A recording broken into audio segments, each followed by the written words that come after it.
Assalamualaikum warahmatullahi wabarakatuh. Alhamdulillahirrabbilalamin. Anak-anak sekalian, kita mulai lagi dalam pembelajaran tematik di tema 8 di subtema 3 pembelajaran pertama ya. Kita lihat halaman 122. Anak-anak bisa lihat halaman 122. Itu ada suatu gambar ya. Siti dan Lani bermain sepeda di taman dekat tempat tinggal mereka. Siti dan Lani bersyukur karena tempat tinggal mereka dekat dengan taman. Mereka bangga dengan lingkungan taman. Taman bersih dan terbebas dari sampah. Saat bermain sepeda, Siti membonceng Lani. Tiba-tiba ban sepeda Siti bocor. Lani pun turun dari boncengan sepeda. Mereka akan membawa sepeda ke bengkel. Siti menuntun sepeda dan Lani mendorong sepeda dari belakang. Sepeda pun bisa bergerak maju. Itulah contoh hubungan gaya dan gerak. Bagaimana contoh hubungan gaya dan benda yang lain? Kita lihat halaman 123. Masih ingat kan? Kemarin kita membahas tentang gaya. Gaya itu apa? Gaya itu adalah sesuatu yang diberi dorongan maupun tarikan. Itu adalah gaya. Nah, gaya tersebut menjadikan benda itu bergerak. Jadi, benda bergerak karena ada gaya. Gaya itu diberikan karena ada dorongan maupun tarikan. Nah, masih ingat kan pembelajaran di subtema 1 dan 2? Nah, anak-anak halaman 123 bisa dilihat, Siti dan Lani mencari bengkel sepeda untuk menambal ban sepeda. Siti merasa lapar, tiba-tiba terdengar suara ting ting ting ting. Di seberang jalan terlihat penjual bakso dorong lewat. Penjual bakso mendorong gerobaknya dan sesekali berhenti untuk membunyikan mangkok sebagai tanda bahwa ada bakso. Siti dan Lani sepakat untuk makan bakso dahulu. Mereka memanggil penjual bakso. Selesai melayani pesanan bakso Siti dan Lani, tukang bakso melanjutkan perjalanannya. Siti dan Lani memperhatikan gerobak bergerak maju karena dorongan tukang bakso. Begitu juga dengan sepeda, mereka bergerak maju karena dituntun, didorong, dan dikayuh. Mendorong, mengayuh merupakan gaya yang dapat menyebabkan gerobak dan sepeda bergerak. Berikut lebih lanjut kita akan mengetahui tentang gaya dan gerak. Nah, kemarin di subtema 1 dan 2 kita telah membahas tentang gaya dan gerak. Jadi, gaya itu adalah dorongan maupun tarikan terhadap suatu benda. Nah, benda itu karena ada gaya, maka dia akan bergerak. Ya, masih ingat tuh. Nah, sekarang kita lihat halaman 124. Ada gambar yang gaya mempengaruhi benda, dia menjadi bergerak. Contohnya apa? Gambar tersebut adalah seorang anak yang menunjukkan bahwa anak itu menunjukkan peristiwa pintu terbuka dan pintu menutup. Dengan adanya gaya berupa dorongan dan tarikan, pintu itu bergerak, membuka dan menutup. Nah, kemudian yang kedua adalah gaya mempengaruhi benda bergerak menjadi diam. Contohnya apa? Contohnya adalah gambar tersebut, yaitu sebuah bus melaju kemudian berhenti. Nah, pada saat itu Pak sopir melakukan gaya dengan menginjak rem bus. Dengan adanya gaya yang dilakukan Pak sopir dengan menginjak rem bus itu berhenti. Nah, berikutnya adalah gaya mempengaruhi perubahan bentuk benda. Kamu bisa lihat gambar tersebut, yaitu peristiwa berubah bentuk plastisin. Nah, plastisin atau malam ya namanya. Pada peristiwa itu, anak bermain plastisin dengan melakukan gaya membentuk suatu bentuk dengan tekanan yang dilakukan dengan jari tangan mereka. Maka terbentuklah plastisin itu sesuai dengan keinginannya. Nah, itu karena apa? Plastisin mendapatkan gaya tekanan. Nah, akhirnya berubah bentuk. Nah, kemudian adalah gaya mempengaruhi perubahan arah gerak benda. Gambar tersebut menunjukkan bahwa peristiwa perubahan arah gerak bola karena gaya yang diberikan kepada bola tersebut. Bola itu dilambungkan, maka bola akan melambung ke atas, kemudian dipukul dengan tangan, maka dia akan melaju ke depan. Nah, itu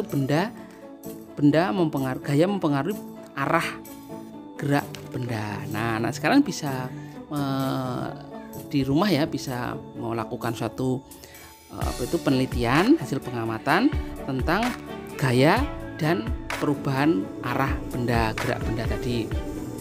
Nah, anak sekalian, kita bisa melihat juga halaman 127. Itu adalah suatu cerita ya.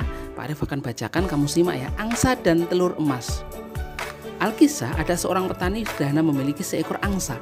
Angsa yang dimiliki petani bukan sekedar angsa biasa, melainkan angsa yang cantik dan istimewa. Keistimewaan yang adalah angsa milik petani menghasilkan telur emas. Petani senang memiliki angsa istimewa itu. Setiap pagi petani bisa mengambil telur emas di kandang. petani membawa telur emas dari angsa miliknya ke pasar. Petani menjual telur emas dengan harga tinggi. Dalam waktu singkat, petani berubah menjadi kaya. Kekayaan ternyata tidak membuat petani itu lebih bersyukur dan tetap rendah hati. Sebaliknya, kekayaan membuat petani serakah. Petani menginginkan angsa bisa menghasilkan telur emas lebih banyak lagi dalam waktu singkat. Petani tidak sabar dan ingin cepat menghasilkan menjadi orang kaya raya. Ketidaksabaran petani terhadap angsa miliknya muncul karena angsa hanya memberikan sebuah telur setiap hari. Petani merasa dia tidak akan cepat menjadi kaya dengan cara begitu. Setiap hari sepulang dari pasar, petani menghitung uangnya. Suatu hari ketika menghitung uangnya, sebuah gagasan muncul dari kepala petani. Petani berpikir bahwa ia akan mendapatkan semua telur emas dalam diri angsa sekaligus dengan cara memotong angsa. Gagasan petani pun dilaksanakan. Betapa kagetnya dan sedihnya petani jika tidak menemukan satu telur dalam perut angsa. Angsa istimewanya terlanjur mati dipotong. Hanya penyesalan yang bisa petani rasakan saat itu. Keinginan petani menjadi kaya raya semakin jauh dari angan-angan. Nah, anak-anak dari cerita di atas dapat kita ambil hikmah ya, dan pembelajaran. Kita sebagai manusia harus bersyukur yang sudah dimiliki manusia.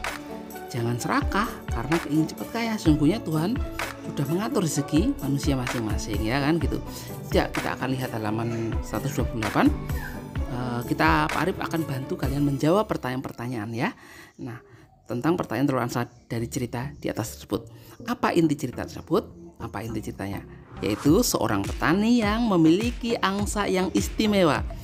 Yaitu angsa yang tersebut dapat bertelur emas. Setiap hari petani mendapatkan telur emas, kemudian menjualnya ke pasar dan menjadi kaya raya. Tetapi petani menjadi serakah dan akhirnya ingin mengambil semua telur emas. Ternyata di dalam diri angsa itu tidak ada telur emas. Akhirnya angsanya mati. Nah, inti ceritanya seperti itu. Kalian bisa kan membuat suatu inti dari cerita. Kemudian yang kedua, siapakah tokoh utama dari cerita tersebut? Tokoh utamanya siapa? Tokoh utamanya adalah petani. Nah, bagaimana sikap yang dimiliki tokoh utama? Gimana sikapnya? Sikapnya adalah tamak dan tidak pernah puas. Nah, bagaimana seharusnya sikap tokoh utama atas nikmat yang sudah diberikan? Harus apa? Bersyukur, betul sekali, harus bersyukur. Kalau kamu jadi petani tadi, apa yang kamu lakukan? Nah, kita harus bersyukur, kemudian merawat angsa itu dengan sangat baik. Jadi tidak boleh serakah. Nah, anak-anak sekalian, halaman 130, pada dasarnya cerita fiksi itu adalah cerita rekaan. Jadi cerita rekaan dari pengarang itu hasil imajinasi daya pikir pengarang. Jadi apa yang dipikirkan pengarang, imajinasi mereka dituangkan dalam suatu cerita. Memang tidak nyata. Seperti yang kita pelajari di pembelajaran pertama kemarin, ada beberapa kisah legenda ya, yang memang legenda-legenda itu memang legenda cerita yang fiksi, hasil dari rekaan imajinasi manusia. Tuh. Nah, sekarang kita akan diskusi membuat suatu analisis suatu cerita ya. Contoh di halaman 130 tabel itu, yang nomor 1 nanti ada kolom pertama judul cerita, kemudian tokoh dalam cerita, sifat tokoh dalam cerita, kemudian inti cerita dari hasil diskusi tadi. Nah, ini kasih contoh Pak Arif. 1. Judul cerita adalah angsa dan telur emas. Yang bacaan di atas tadi kan, judul ceritanya seperti itu. Kemudian tokoh dalam cerita, tokohnya ada siapa tokohnya? Petani kan, kamu tulis petani itu kan. Kemudian sifat tokoh dalam cerita gimana petani tersebut? Serakah ya kan, serakah sekali. Nah, kemudian cerita tentang inti ceritanya apa? Inti cerita adalah cerita tentang seorang petani yang memiliki angsa istimewa. Angsa bertelur emas. Petani ingin angsanya banyak bertelur supaya ia cepat kaya. Nah, anak-anak itu ada masih kosong nomor 2 sampai nomor 6. Nah, sekarang anak-anak membuat satu cerita saja, ya tahu, mengambil satu cerita, satu saja kamu kerjakan. Kamu lihat judulnya apa dari cerita tersebut. Nah, kalau contoh ini kan angsa dan telur emas, mungkin bisa Cinderlaras, mungkin bisa asal usul Telaga Ngebel, atau mungkin Malin Kundang dan sebagainya. Nah, kemudian kamu cari tokoh dalam cerita. Siapa tokoh tersebut? Contoh dalam Malin Kundang, siapa tokohnya? Itu. Kemudian sifat tokohnya gimana? kemudian inti ceritanya gimana. Nah, kamu bisa diskusikan dengan bapak ibumu atau kakak dan adikmu.